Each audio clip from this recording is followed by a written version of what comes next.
Hello everybody, I hope this video finds you well. Today we're doing part 2 of DM's commentaries on Metallicman's commentaries on the lucid dreaming of the Tunnel of Light. As I've said earlier in the other video, I hold DM with a lot of respect and I think he has valuable things to say. Take with it as you will. And with that brief introduction, let's segue into DM. It comes back towards the end as well of what he's discussing with these people or these beings that set it up. Yeah, okay, sorry, I just got a bit sidetracked there, but the fracturing of the soul, and he mentions that something on the mind and body is splayed, and then something is extracted from the soul. And yeah, this is pretty much what happened during the reincarnation process that I remember, and what the Elder Guardian basically wanted me to go through with other people. As traumatic as it was, I don't mind talking about it. Yeah, I don't want to scare people, but at the end of the day, I suppose transparency, we need to be transparent about everything. It's not a pleasant process. These groups and things that I'm on, there's on Facebook, they're stuck in the idea that you are here for evolutionary purposes and all this sort of shit, and that, you know, the typical you're here to absolve bad karma and all that. And sorry to tell you, that's not anything like what's going on. And if you're gonna go down that road, you're gonna have a fucking bad time at the end of it,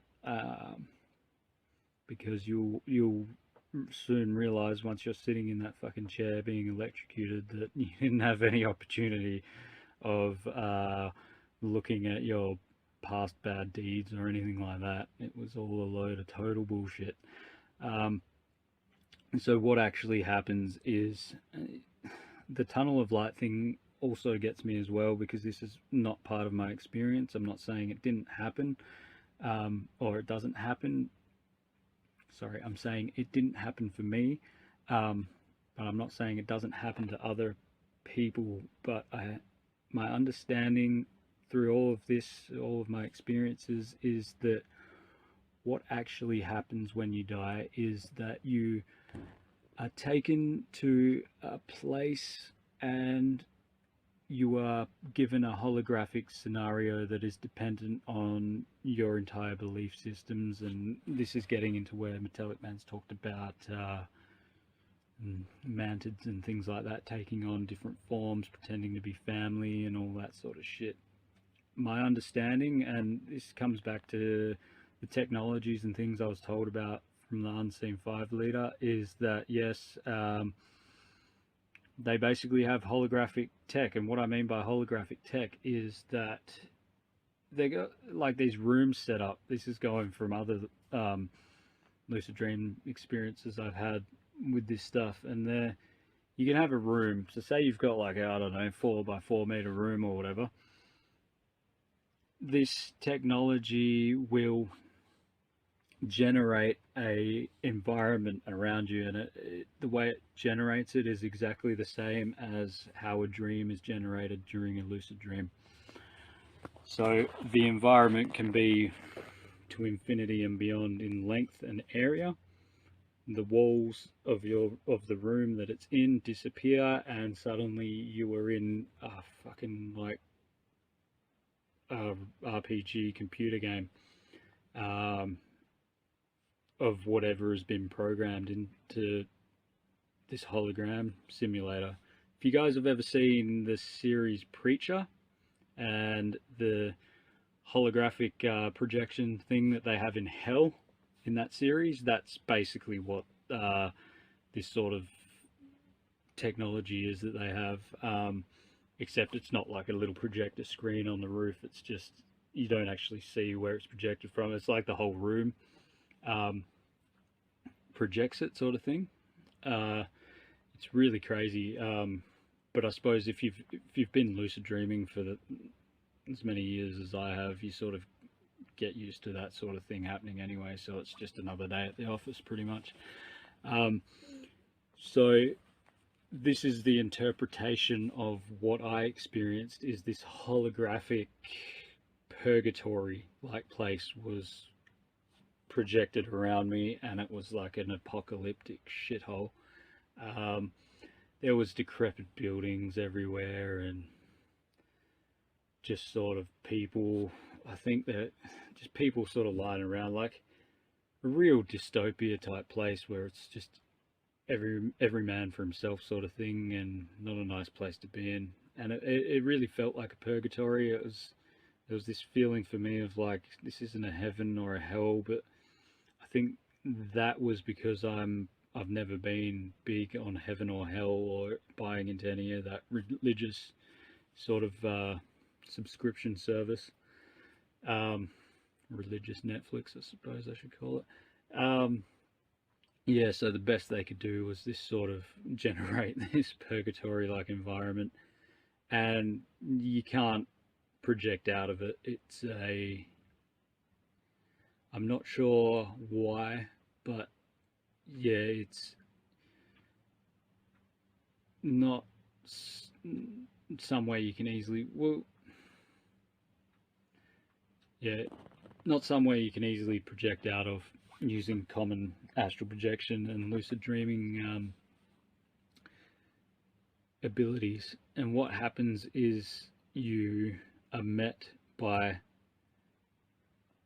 a shell of yourself, and this is getting back to where this guy was talking about shells and ghosts. My interpretation of everything after the memory, after having the memory, and after being told certain things by the elder guardian, the grand elder, sorry, of the elder guardians, is that our consciousness, when it's placed in our bodies, in a physical body, it's also placed in the astral, etheric and causal bodies as well. The energetic bodies is just as much as a container as the physical body is. When we die, our physical body decomposes, turns into bones and dust or whatever. My interpretation is that when it's not the same through our astral, energetic bodies, etheric bodies, what actually happens is our consciousness leaves that shell as well, and the shell remains and is then collected by the ones in control of this system. So the shell is collected by the ones in control of the reincarnation regime. This shell, sorry, is completely devoid of all emotion. It is, like he says, his description of it is very, very accurate. It's devoid of emotion. It's just a sad mess of shit.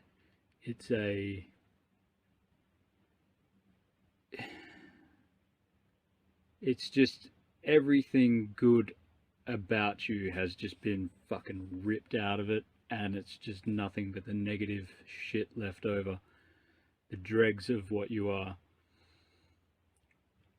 And this is what approaches you in this holographic environment. Now, the whole purpose of this thing is to grab your consciousness and drag it in through the fucking reincarnation process. Most people are supposed to, even if they do not want to do it, I suppose because of the way the manipulation is carried out, they only have one of these beings that sort of drags them through. And if you start kicking up a bit of a stink and not playing by their rules, you get more and more of these things, and these are all shells that have been left over from your entire reincarnation schedule, I suppose you could call it. So you have one for every time you've died and been flipped through the cycle. And then, yeah, these things, if you are defiant and you say, no, this is not going to happen, all of these things start fucking chasing you. And I had thousands of these things, and I knew they were all part of me. I had a psychic connection to them. Again, it's like you connected to that higher information stream, and what that basically is like you, it's like you your energy sort of sinks in with the energy of the universe, fabric, Akashic records, whatever, and you know what is right, what is wrong, and there's no question of anything really, because you have the understanding of connecting with it. It's like if I connected with you, I would know that the back of your hand is the back of your hand. It's just you just know it. It's not, you don't even think about it. So I had this psychic sort of connection to these things, so I could feel that what they were, and I knew that they were shells of my past selves, my past energetic components that my consciousness had at one stage been contained in. So yeah, I had thousands of these fucking things chasing me, and I was pissing them off quite badly, because that's what I do. I'm a bit of an arrogant shit sometimes. During my LDs, cocky bastard. Yeah, and they got to a point, bear in mind this was happening over a whole year. I was having this recurring lucid dream where this Grand Elder would come to me and say, okay, yes, we're doing this thing again. He wouldn't tell me what it was about. I didn't know that I was going to be remembering the reincarnation process or anything. He's just like, this is important, you need to know this, and you need to go through it before you can go to the next, like before you can understand the next part. So I was like, okay, yep. I knew it was important. It had some shit to do with my soul. Yeah, so I was being chased by these things. I didn't know what the fuck any of it meant, and they'd touch me, and then I'd wake up, and what does this mean? So then it got to the point where I finally they got me, and the memory came through of the actual reincarnation chamber. Now, what happens in this chamber is that you are strapped into, I guess it's like a seat. I mean, it's hard to,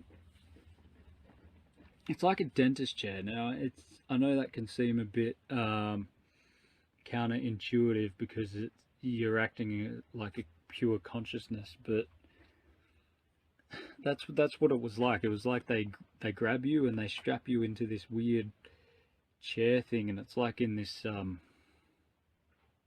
for me, which I think was part of the holographic projection, this underground cave type laboratory, weird, really weird,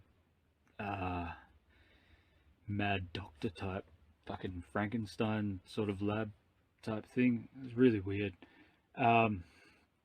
Yeah, so they strap you into this thing, and then you can feel the fucking electricity going through you, and I've been electrocuted before. It's nothing like being electrocuted on Earth with like whatever comes out of the mains plug, man. Like, oh, this is so far beyond that, and to experience something like this within a lucid dream, that's the other fucked up thing about it, is that you're experiencing this through that higher energetic, higher informational, I suppose, superhighway of what that remote viewer talks about. So you're experiencing things amplified to millions of times beyond what you experience on Earth. and it's just, you can feel the very depths of your soul being burnt. That's why I call it soul burning. But yeah, while this process is going on, you can also feel it's like someone driving a fucking knife into your soul, or into you,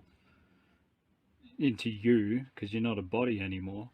And you can feel something being just, it's like if I just stabbed you, cut a big chunk of your chest out and ripped it out, and then placed, I don't know, an artificial replacement in there, like just a bunch of wires or whatever connected up to your nerves, and you can feel that, oh, it does not feel right. It feels incredibly fucking wrong.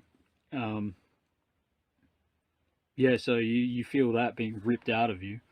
And that's basically where I agree with this guy's assessment that yes, something is definitely being taken out of your soul and carted off somewhere. From what he's saying, it sounds very much like it's being carted off to the anomaly. Yeah, and then after this happens, you are left in a state of astral, like an astral coma. You, even though I was consciously aware and had all my memories intact and everything, I was exhausted, and all I could manage to do was project into just some random part of the astral planes, I guess it was, and just sit there. And after that, I had no energy to even try to get back to my body. It was exhausting. And from that's when you feel it's like you're in space and you've got the whole universe around you, sort of thing, the vastness of the universe. And then all of a sudden that just closes in really, really fast, and within a second you've got a skin covering you, and that whole vastness of the universe is now, you feel claustrophobic and you can't move because of this skin. And that's basically where the consciousness, you can feel it attached to the fetal brain as the brain starts firing. Like you can feel you're sort of sitting in there and you're dazed. You can't really do anything because of the electrocution type thing. And yeah, you can feel the brain start firing, and that's when you become locked into the body. That's basically where the memory finished for me. So yeah, that's basically my experience of the reincarnation process. And like I was saying, it was pretty fucking traumatic for me, and the worst part about it was trying to talk to all these other people on lucid dreaming sites, reincarnation groups and everything. No one wants to know about it. I mean, it's just too horrifying, I suppose would be the correct word. I mean, you got alcoholics and drug addicts and things like that all have their support groups and everything, but when you experience something like this, the first thing people try and tell you is that you're on drugs or you're drunk or whatever, even though I hadn't been doing any of that. And I can understand it's from the lack of understanding of what consciousness and what dreams really are. And yeah, part of why I write about my experiences and things like that is because I was basically shown the importance of understanding, or using lucid dreaming as a means of understanding our eschatological questions a bit better. Hi guys, so I did a follow-up video on the other ones, comparing the remote viewing program and everything, but I don't know what happened to it. It was 40 minutes long, and yeah, I don't know, I think I might have accidentally deleted it off my phone. So yeah, what I was going to do, well, what I did in that video was basically talk a little bit about the anomaly. This is something I call it. It's what the Elder Guardians called it. And so remember, we were talking about when you lucid dreaming and you connect with this higher information sort of thing, and all this information. It's I call it soul time memory, because it's not memory specific to one Earth life or anything. It's just like sometimes you get information on things to do with pre-incarnations and things like that. And between myself and SD, we've connected with this thing numerous times during our lucid dreams. Just on that point, so if you consider the astral lucid dreaming sort of planes, this is how I look at it. You've got Earth, physical reality, and everything, and it's basically like a ball, spherical ball. The astral planes, etheric planes, and the planes associated with lucid dreaming, they sort of wrap around this this ball. The way I like to picture it is, it's like if you just start wrapping lots of glad wrap around it, layer by layer, and then you sort of, these layers represent the different planes, and then I guess if you sort of melt all those plastic layers together, this is sort of the bit that I have trouble explaining with the two and how it compares to the Elder Guardians. So basically, yeah, you've got these plastic layers, and if you melt them all together, you can sort of picture, like, when I'm lucid dreaming and astral projecting, there's never a specific sort of way of telling where exactly you are in relation to these different planes. So this is where I'm getting into the whole thing of the different layers of plastic around this ball. It's like, yes, you've got the different planes there, but if you melt them all together and you're traveling through them, there's no specific way of knowing where the hell you are when you're in this sort of state. And all I can really go on is my own experiences, and I've had very vivid astral projections experiences and very vivid lucid dreaming experiences, and the lucid dreaming experiences have been hands down, not all of them, but a lot, especially the Elder Guardians ones, are a lot more vivid than any of the astral projections that I've had. So yeah, it's basically like, I liken it to these layers of plastic around Earth, and then you sort of, when you don't really know where exactly you are when you're in it. You just know that you're not in Earth anymore, and things are completely different. So with the experience with the Elder Guardians and returning back to my soul origin point, just bear in mind that it is a completely different thing to either lucid dreaming or astral projection. When you are being taken out of this whole 3D reality and just plopped in this other thing, and yeah, I suppose there's no real, well, not that I've found anyway, no real way of explaining where the hell it is. But if you picture that whole Earth ball with the plastic layers around it, the Elder Guardians are way, way, way, way, way, way outside of the plastic. It's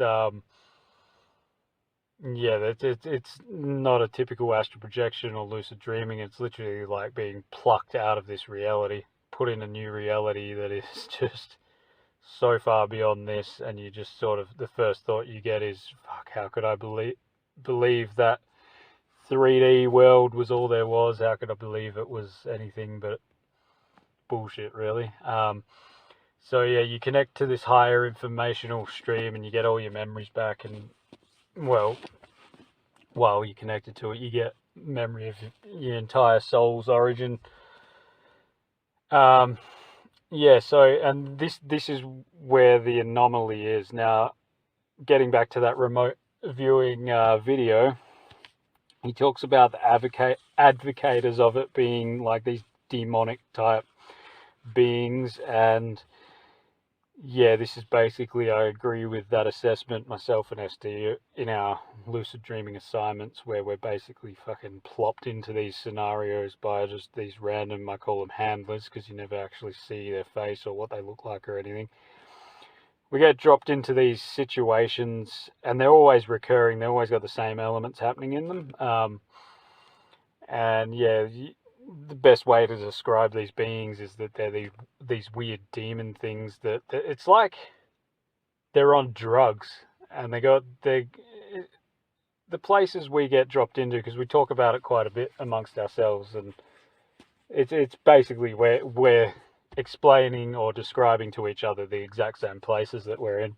And yeah, they're just, I say that it is like being in a crack house for demons. There's just this weird house with all these demonic sort of things running around, and I mean, in saying demons, I can see how people would think of them as demons, but they're more like scamps, like these weird little fucking people thing that run around, and the whole situation's just really weird and not really describable. But the sort of gist we get off it is that these things are basically getting high off people, stuffing around with people, sort of thing, or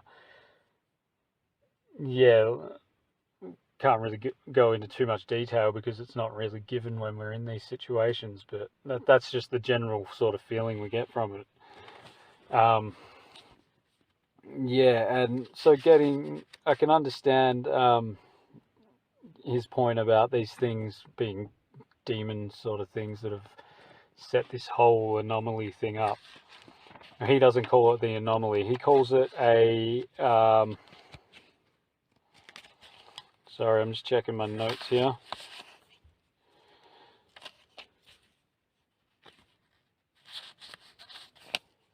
He calls it a black hole, artificial, timeless environment. And he says the ones responsible for it are a council of organic energies condensed. And then talking about this thing, he's saying it is where the environment that they're from, it's a condensed gravitational area that freezes time. And yes, what he's explaining is the anomaly, like pretty much exactly what it is. It's a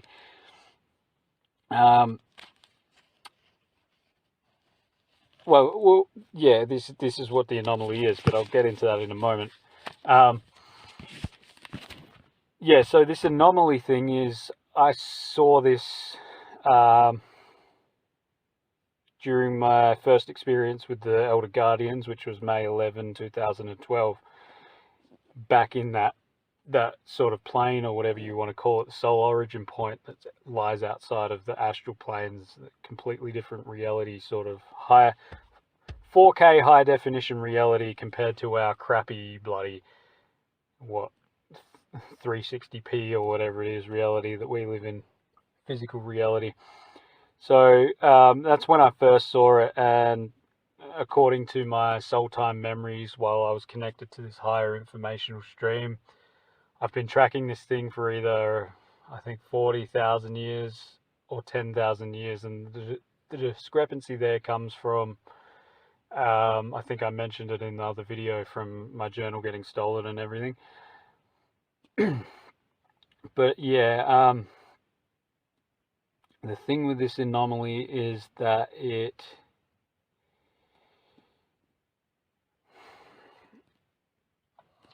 if you can picture zooming out of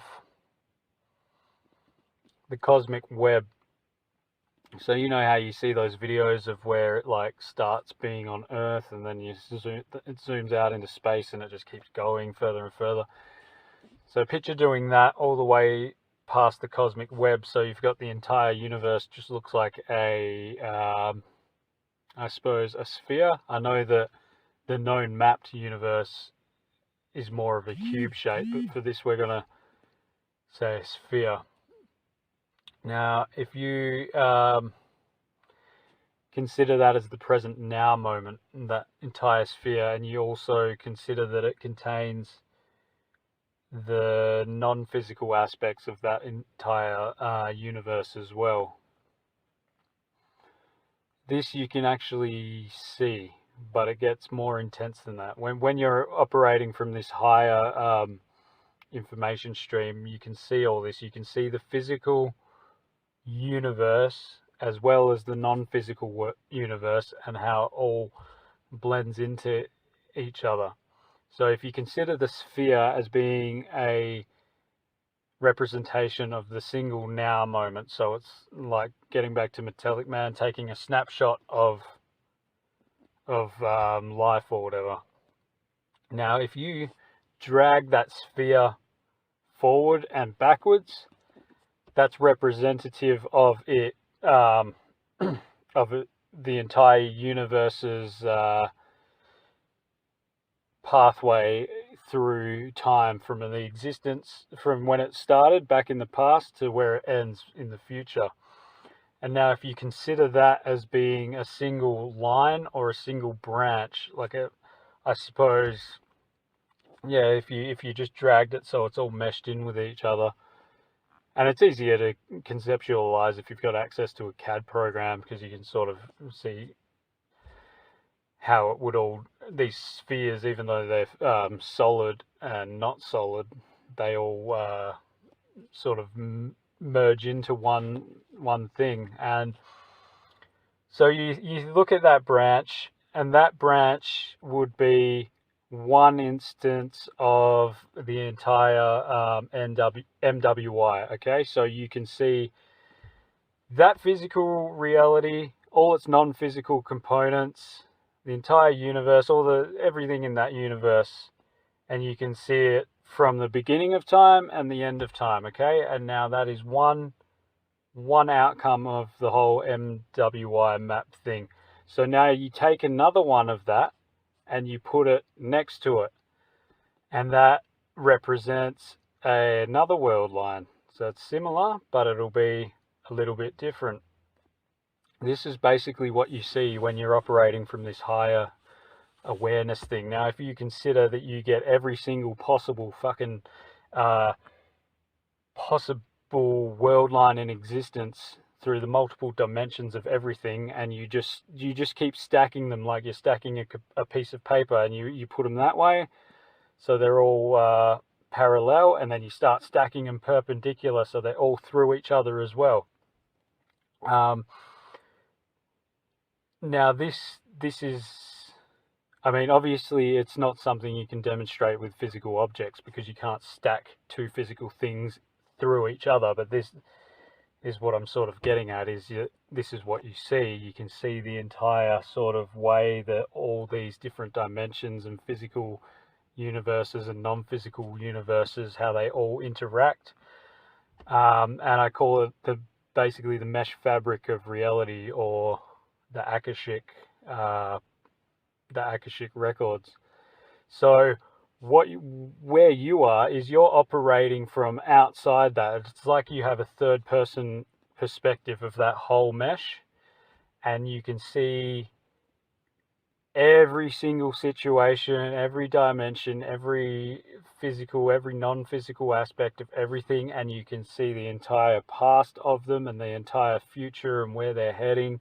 And you can zoom out. It's like getting back to a CAD program. You can zoom out, like clicking on your little magnifying glass, zoom out, and then you can just pick any spot within that whole mesh. Your consciousness, you can just go into it, straight into it, and you zoom in. It's like pressing the plus button on your magnifying glass. So you can go right down to the non-physical aspects of it, or the physical aspects of it, in the past, in the future, in a dimensional world line that's right next to it, one that's coming off it perpendicular, fucking anything. And I'm using basically, like, I've got an image of a cube that I'm sort of using when I try and explain this. So if you're stacking these sort of branches around each other, stacking them in a cube-like shape. But this thing wasn't really a geometric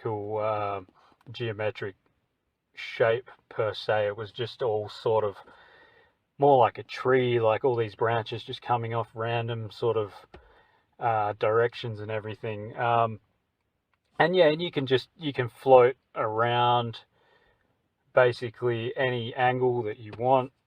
So if you again picture your CAD program and you're changing the angle that you're looking at your little model that you've got here, I suppose if that would equate to your 3D model, but yeah, operating from this perspective, it's a lot more complex than that. And yeah, you can zoom into it and all that sort of thing. Now, so the Elder Guardians exist in this space.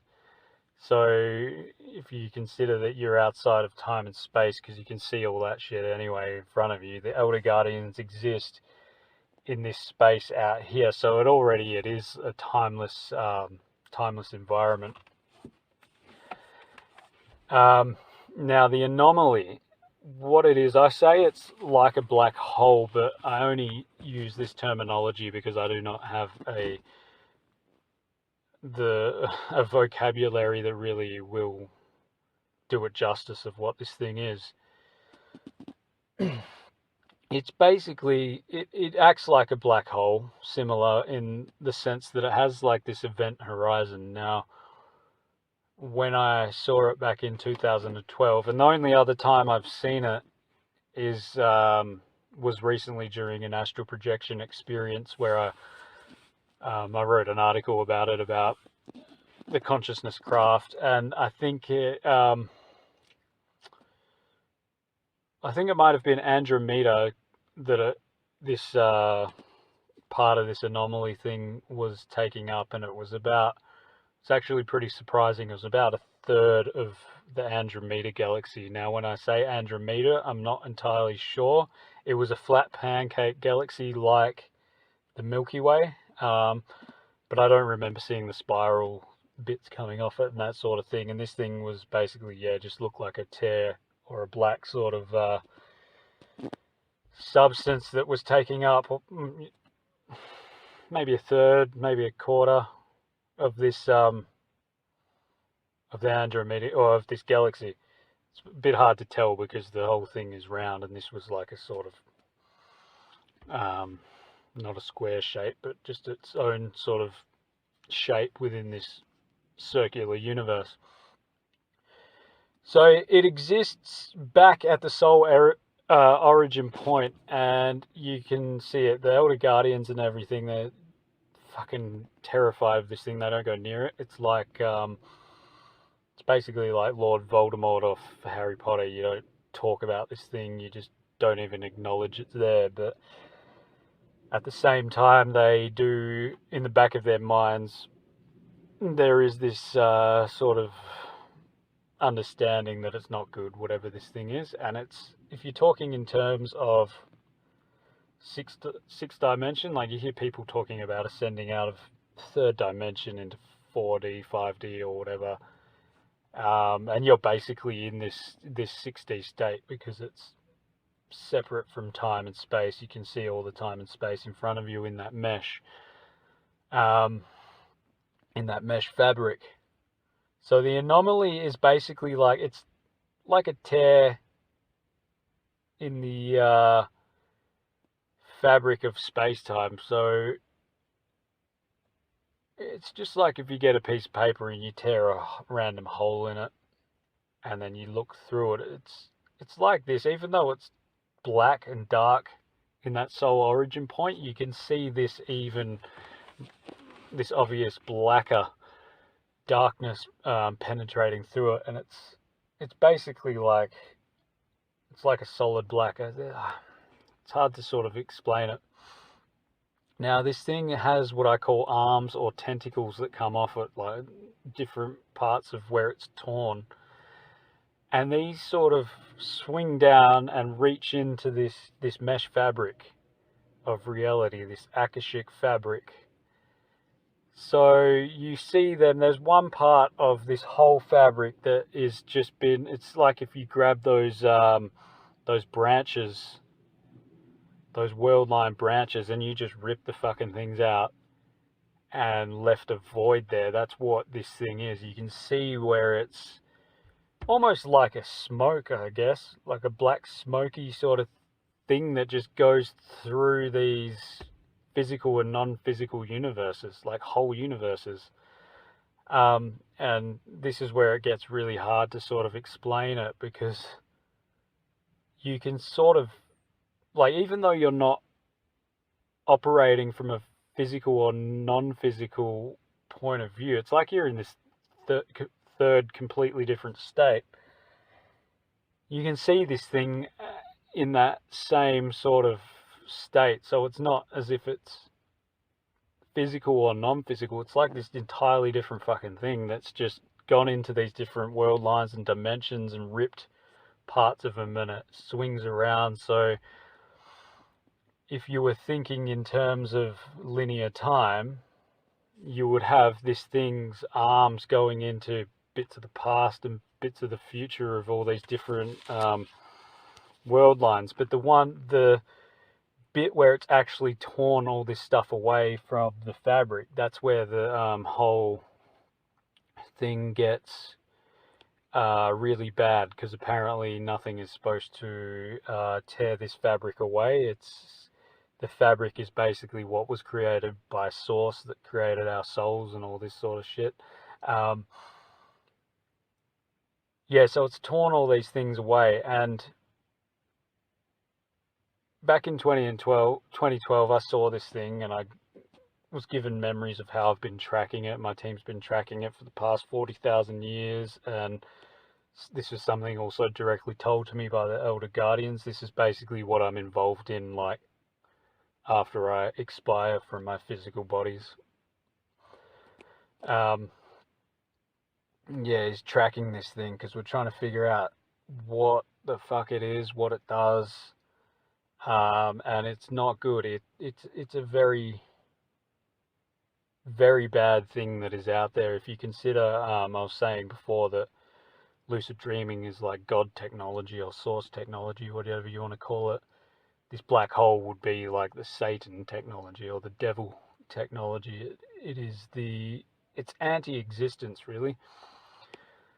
And one of the memories that I was able to access while I was connected to this higher information thing was that this thing, the amnesia that they were talking about, that has cut us off from this same higher informational stream, is kept within this thing.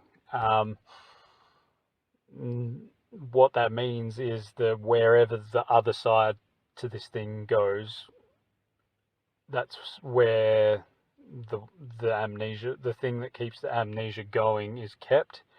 And it's where these beings that are responsible for this whole thing live, or dwell, I suppose is a better term. And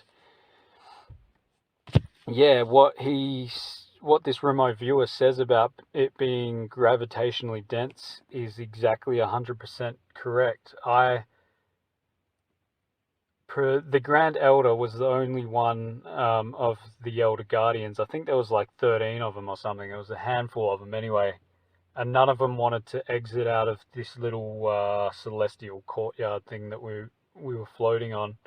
The Elder Guardian was the Grand Elder was the only one who would go with me to this thing, because I wanted to check it out. I gained memory of, yeah, this is something that I've been tracking all these years. This is really important.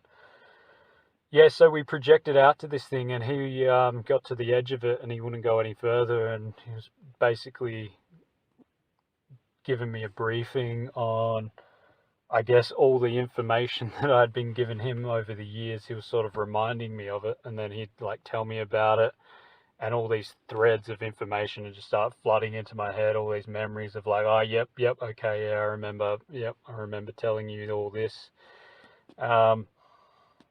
Yeah, so I just fucking turned to him and said, all right, I'm going to project into this thing to see what is going on in it, and he, yeah, he strongly advised against it. He didn't want me to, but just ever said, "Nah, it's all right. Don't worry about it. I'll be fine." And yeah, so I projected directly into the middle of this thing, and you start. It's like I suppose if you equate this realm to being in space, what we know as space, it's just like you're traveling towards a big, big, big black hole. Like this thing's bigger than the size of like many, many universes put together that are transcending space and time, I guess, because you can see all that shit. Yeah, so you're just fucking hurtling towards this thing, and it gets to a point where you can't go back. It's just like the event horizon type thing with black holes, and no matter what you do, you can't project out of this thing. It's like, yeah, it's so gravitationally dense that it sucks your consciousness in, like if you get too close to it. And when when I was in this black hole anomaly thing, like, because that's the other thing, when you're connected to this higher informational stream, you're doing calculations, running calculations in your head, that if your Earth mind was to do these calculations, and this was all that it was all it focused on its entire existence, it'd take the Earth mind millions of years to process like one part of these complex calculations or formulas or whatever. When you're connected to this higher informational stream, you do these calculations like that, like within a millisecond. It feels like that you just arrive at the solution or whatever. That's why I equate it to being trillions of years in advance of our current Earth mind, because it's just unfathomable while we're in the Earth mind. Like if you told me before connecting with that I would be able to process that amount of information, I would have laughed in your face. It is intense, man. So anyway, when you're in this anomaly, or this black hole anomaly thing, what I was trying to do is figure out what it was. So I was running these calculations, but it was like, now when you run those calculations, it's like your mind or your consciousness embeds into that whole fabric. And that's how it sort of arrives at its conclusions. So it has to be able to embed into that fabric, because it's like the energies of it or something is what everything, like everything is one type sort of idea. So you can comprehend this stuff because you were part of it and it is part of you, sort of thing. So when you go into this anomaly, it starts disintegrating that level of higher awareness. And the reason it does that is because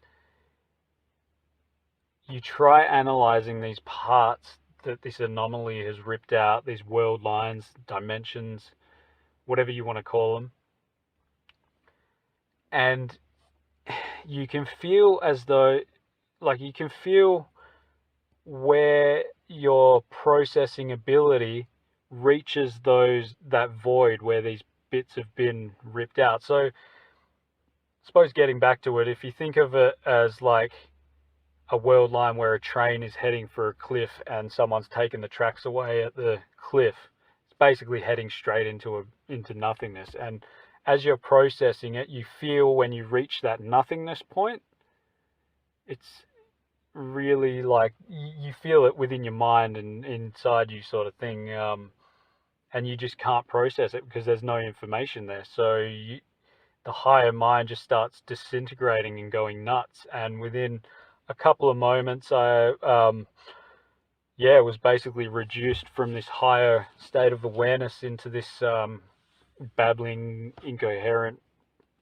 mess, really. And because this had been a conscious transition into the sleeping state and everything. So I carried conscious awareness of my body all the way through to this thing. Had, you know, I knew I was asleep in my bed and everything, all the memories back to what I had to breakfast sort of thing, for breakfast sort of thing. And yeah, I knew that somewhere on Earth, SD was in bed next to me, and I honestly thought I had fucked up pretty badly. I was, like, the last thought I had was, oh, sorry, SD, I've gotten myself into something pretty fucking messed up here.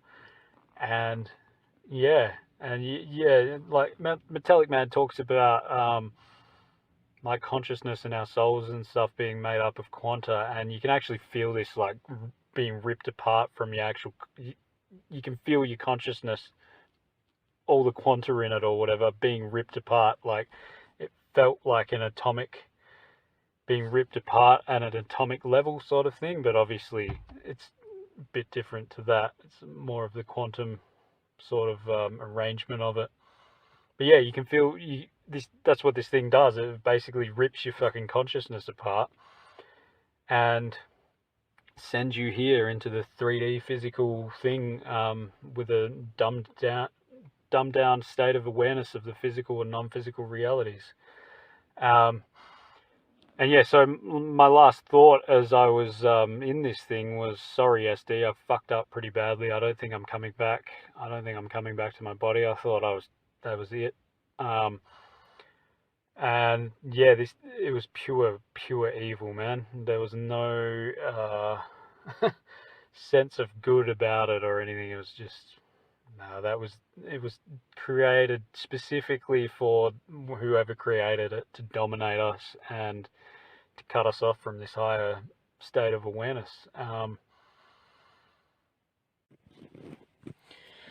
Yeah, so that was, after that happened, I basically, everything just went black, and then it felt like a second or a moment later, I was awake completely in my bed, and that's when I got up and wrote it all down in my dream journal and all that sort of thing. Yeah, what happened in that period between it eating my consciousness and waking up, I have no idea. Like I said, it only felt like a moment, but I know that time is completely different when you're over there, so yeah, I don't know. Yeah, and it was definitely up there with the reincarnation process, as far as traumatic is concerned. That happened, I think, a few years later, so this was the sort of first really fucked up thing that really happened to me when I was lucid dreaming. And bear in mind that I'm someone who has had people break into my house and hold me basically in an execution position on my couch, hold a knife to my throat, cut my hand open. That's as straight as I can move my fingers, by the way, guys. And all that I'd do again. I'd rather go through almost being executed than any of this shit again, man. That's how intense the reincarnation process and this diving into this black hole anomaly thing was. They weren't pleasant experiences. Yeah, and they were so far beyond any of the shit that I'd experienced in this life that that sort of stuff, almost getting killed, didn't really faze me that much. I think that happened after the this consciousness thing, and I've written about that in my book and everything. But yeah, so maybe I think I've got a few more notes I wanted to go through, but this video is getting a bit long, so I'll leave that to the next one, and in that I might go in talk about the unseen five and all that sort of thing as well, and the all being, because some of the things this remote viewer was saying, similar to some of the stuff that I was shown at the fall and everything. But yeah, cheers. Now that concludes the second part of DM's parsing. I hope that it was of value to you and that you've got something good out of it. Please remember, everybody, that in today's world, your future is in your hands. I recommend you make it a good one. Be helpful to others. Be kind. Be gentle. And in all ways, be the best you can be. And at that, guys, know that I believe in you. I really do. I believe in you. Take care.